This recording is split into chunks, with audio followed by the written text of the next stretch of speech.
మేధావులు సమాధానం చెప్తారు. ఒకవేళ కోర్టులో తెలివైనటువంటి ఒకవేళ మేము అడిగితే రేపు ఇది 13 మంది జడ్జిలు ఉన్నట్టు బెంచ్కి వెళ్ళాలా, ఎందుకంటే 11 మంది 9 మంది ఇంద్రసహాని కేసు అయిపోయింది, 9 మందికి పోదు, ఇంకా ఇది 7 అయిపోయింది, 5 అయిపోయింది, 1 అయిపోయింది.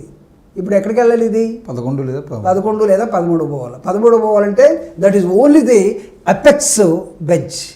కానీ దానికన్నా ముందు 11 ఛాన్స్ ఉంది. కాబట్టి ఒకవేళ నిజంగా దీన్ని రివ్యూగా పెట్టాలంటే Modi, if he is unable to amend the constitution, if he is afraid of Indian constitution, parliament, I am requesting Modi, send this for relook to the 11-member judge bench. పంపండి.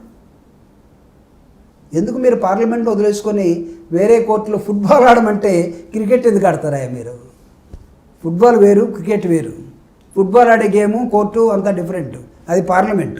మీరు cricket ఆడే చోటు వచ్చి ఆడుతూ ఉన్నారు. కాబట్టి they are doing mistake. As long as they are doing mistakes, we are here to question.